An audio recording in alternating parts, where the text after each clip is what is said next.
We are back talking about everyone's favorite, least favorite topic, divorce. It is a natural, well, maybe it's not natural. It's a little unnatural, but it happens. Very common. It happens a lot, and sometimes it's very necessary. And what is also very necessary is selling this MF house when you get divorced. But you don't necessarily have to sell. Let's talk about the options where the house is being kept. If through mediation, let's say you have several homes, let's say you have 2 or 3 homes, you decide one person keeps one person keeps the other. That's awesome. Let's say you have several homes, you decide you're going to sell one, take the equity, split it, and then one person gets to keep that one, and then, there's all sorts of arrangements you can come up with if everybody's amicable, correct? Yes.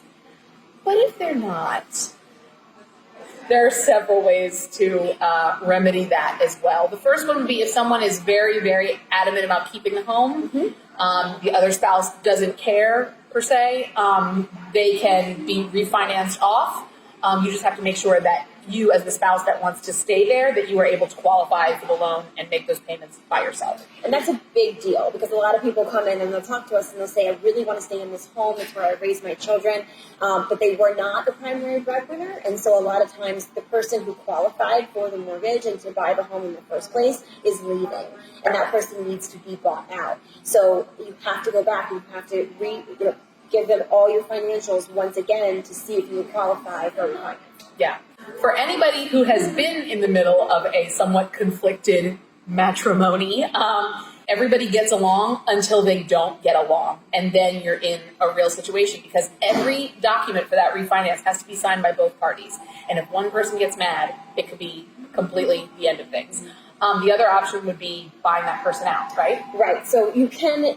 if you think you want to buy the other person out of the equity that's in the home, you likely need to have an appraisal done.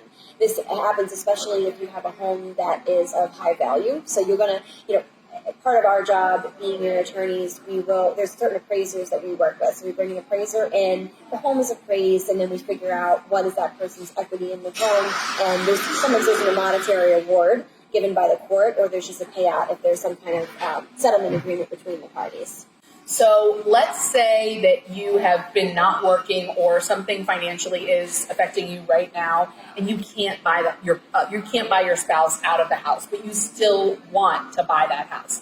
You're thinking, okay, I've been a stay-at-home parent, I can go back to a job, but if you just give me some time to get my credit built up, get 2 years of job history or whatever that I need to qualify for the loan, I will be able to buy you out. And of course, your spouse is amenable to that option. What is the family use clause? So there's a couple of different things. The first one is when you're talking about custody, if you're early in your separation, you're going to go to court for something that's called pendente lite.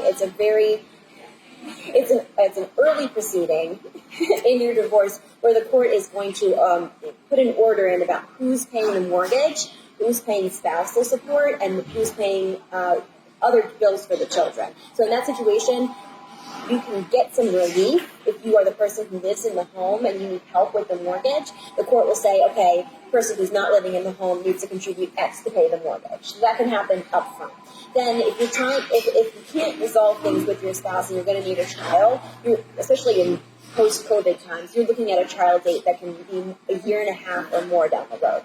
So you can be awarded family use of the property, meaning you are mom or dad who lives primarily with the children. It's their residence. The court is going to say that you can stay in that home for a limited period of time because it's where the children are being raised. And so we're going to contribute to the mortgage. Everybody has to pay it because you also don't want to be in default on your mortgage ever.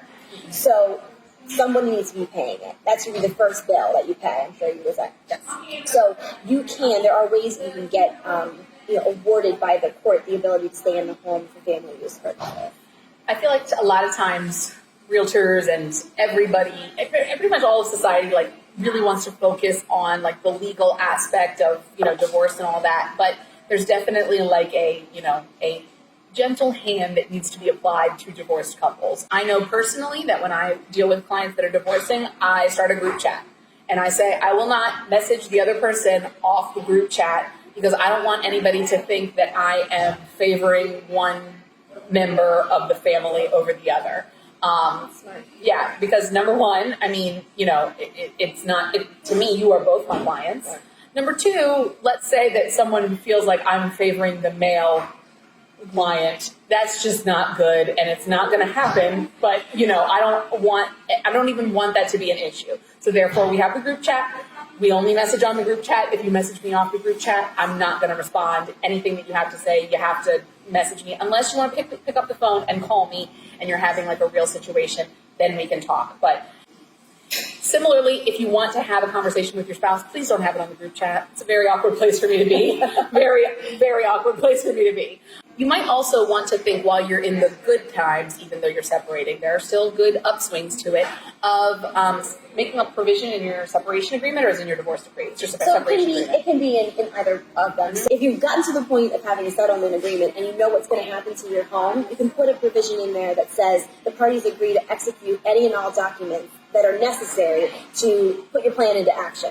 So you don't hit a roadblock 2 weeks later when something else needs to be signed. When another somebody's form. getting salty, or somebody. Usually, it's not necessarily like somebody doing a full-on like jab. They just drag their feet. And the situation that I had before, homeboy was dragging his feet. We called the lawyer. Whoop, all of a sudden, that shit got signed. So it's definitely something that you might want to think when you're in the good times. What can I get to make sure that this happens seamlessly? Because there's nothing worse. And then you have to think that the buyers are on the other side, and they're like, "Are we even going to get this house? If this person doesn't sign, then we don't get a house at all, and we're sitting in this contract. We can't go out and look for other houses. They could potentially get upset and maybe sue you for damages. Yeah, and you also don't have any guarantee that you are going to sell at the same price. So if you really like your price, because that happened to us before too, where we'll have a situation where the parties can't agree, they're fighting for a long time, the buyers pull out, and then they try to sell it 3 months later, and then you have COVID. Yeah, and your price is totally different. And it's way different. The situation is different. The market might be different. Yeah. Good or bad. It could be up or down. You don't want to take the risk. It's good. Sorry, but selling your house is good now. So do it. Join us next week where Kate and I discuss where we have truly overlapped and where sometimes she's called me for advice and I've called her for advice. And it's not on just like kids and poop and all the things that we have to normally deal with. This is in our jobs where we have to consult each other for advice. Next week.